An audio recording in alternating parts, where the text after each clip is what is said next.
like a lot of my steel working, I started today's project with steel from a big overhead garage door spring. I started by cutting these rings using a cutoff wheel on an angle grinder, and then they go into the large forge, which has an opening at the side, as you can see, and then I begin straightening. It actually takes me 3 heats to straighten these things because they're not big enough. Well, the forge is not big enough to fit the whole thing. And I'm doing as much as I can with each heat, and it's part of it. And I am sparing you the time that I'm just standing there being bored and waiting for it to come up to heat. We work from one end to the other, straightening it out. And in a moment it'll go back in the forge. And through the miracle of video editing, after it's been in the forge for a while, you don't have to watch that part, just boom, here I am, pulling it back out of the forge to get the last of the straightening done. And there we go. It's amazing how fast and easy good steel moves when it's hot, and how incredibly resilient and tough it is when it's not. Straightening it out. And once that bar is reasonably close to straight enough to use anyway, it goes into a pile with a number of other bars. I'm not sure exactly how many I cut today, I didn't count, but I did straighten 18 bars total. There we go. One ring just to show that it starts as an 8-inch ring, ends up as a 25-inch bar. Here you can see I'm beginning the longest single cut in this whole video. I'm not actually going to turn off the camera, and I apologize for those of you who wanted a quick video. I'm sure you can find others. I'm actually going to show you the entire time sequence of making 2 arrowheads. I worked 2 irons in the fire, so one is coming up to heat while the other is being worked. First step is to put about 3/4 of it on the anvil, 3/4 of an inch of it on the anvil, sorry. Half step it, or half face it with the hammer, and just start spreading the part that's on the anvil. And the goal is to make it about 3 times as wide as the parent bar, and it takes a couple of heats to do that. You can see that I'm working out those corners, making it wide. It actually goes fairly quickly, but it seems pretty tedious to an audience used to watching modern movies where you cut every 5 to 6 seconds from one scene to another. Just tapping it out, just spreading it, straightening up the bar a little bit there, and blowing the scale off the anvil. And then jocking in place, and then the next one, bringing it out just as wide. It takes 2 to 3 heats. I think it took me 2 heats on both of these. We'll find out as we watch it, to get it spread out enough to form the socket of the arrowhead. And we're very nearly there. It looks like all of the heat is gone, but there's actually enough heat still in that steel to do a little bit more moving and a lot of straightening. And back to the fire. You can see that they really do come up to heat in the time the other's being worked. First step is just sort of to get it roughed a little bit. That flare there is because there was a little paraffin on my anvil from the sword guard project. You can find it somewhere on my channel. And I'm just rolling it over. It's rough at first, rolling that socket. I try to get it pretty round, but I also try to make it a little bit undersized, and that'll make sense in a moment. And the big thing is I want that socket to be straight in line with the bar. I don't want it to be cockeyed. And we get to do the same thing again. It's really not necessary to have paraffin on the anvil, it just makes it more dramatic. Alright, so once again, rolling it. It's surprising to me sometimes just how much finesse is actually possible with a 2.5 pound cross-peen hammer like this. It seems like such a clumsy tool, and yet when you're used to it, that apparently clumsy tool can allow for some pretty fine work. And sometimes I'm just surprised at what a fine tool a hammer is. Alright, this is tapered mandrel. I'm just straightening up the tip where it was bent a little bit.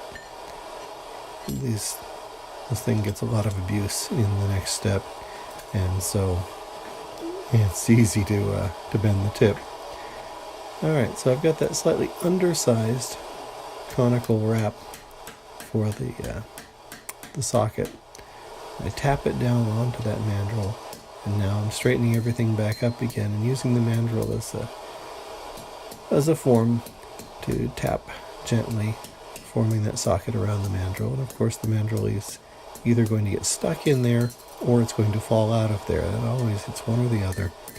And I'm sure in the course of this video I actually show both. I made a lot of arrowheads, 12 arrowheads, maybe that's not a lot, but this is only showing 2 of them. Dip it in water, just because otherwise it gets hot and that's dangerous. Back in the fire, and once again straighten the tip, because we're going to have to repeat that step with the next arrowhead. Alright, back in the pritchel hole, and slip that socket on, tap it down from on top until the mandrel is filling that socket all the way as high as that socket goes. And then once again, tap it down, just shaping it a little bit, getting it all to fit. Yeah, you can see it's wanting to fall out there. Tap, tap, straighten up. And there will be a little bit more straightening later, but the idea is that if I do a lot of the straightening right now, early on, that I don't have to start chasing straight later on. I fix the little bobbles early. Yeah, here I was having a little trouble getting that mandrel out of the socket, and then I remembered, oh that's right, you don't actually have to pull it with the other tongs, you just have to give it a tap with the hammer and it comes loose. There we go, we have 2 sockets shaped, and the next step after the sockets are shaped is going to be to cut off the arrowhead from the parent bar. Here I am just picking up that mandrel that went AWOL for a moment, putting it back where I can get at it later. There's the cutoff tool, and got both sets of tongs ready to go. And I'm going to grab out that bar with the socket on there, and I give it about a 1/2 inch of raw steel there beyond the socket, which doesn't sound like a lot, but is actually plenty for forming the arrowhead. And we're just kind of gently working through it with that cutoff tool. We want to get most of the way through so I can grab it with the scrolling tongs and wiggle and just pop it off. And the bar goes beside the forge. I always know where the hot end is, and then I get to repeat this with the other arrowhead. About a 1/2 inch above the socket, begin to cut through with fairly gentle taps. I'm not looking to really move metal, I'm just sort of looking to cut metal. And if you hit it too far, or hit it too hard, a piece goes flying, and then you try to have to find it later, and it's annoying. And once again we pop it off, and it's almost flat across the face of there where it's been cut. And I know experienced blacksmiths are saying, wait, you left the cutoff right there in the hardy, that's a dangerous thing. And it is a dangerous thing, but because my hand has to go right there, I'm reminded to pull it out of the way. And now I'm just tapering the tip into a point. And I turn it 90 degrees, as close to 90 as I can estimate by eye when I'm working. And the goal is to get a nice square point. And we're just hammering it down to a nice square point. And once we've got that, it's now a good inch long rather than a 1/2 inch. And there's that much steel actually in that piece. And we rotate, we take a look at it, see how straight it is. The human eye is actually quite good at estimating things like straightness and evenness. And so I do count on my eyes fairly often for this sort of thing. You give it a tap here and a tap there. Sometimes it doesn't take much, sometimes it takes a lot more work than you'd think just to straighten things up. And there we just about have it. Yeah, that looks about right. Not bad at all. Well, okay, maybe another hit. Alright, and then it gets stuck on the tapered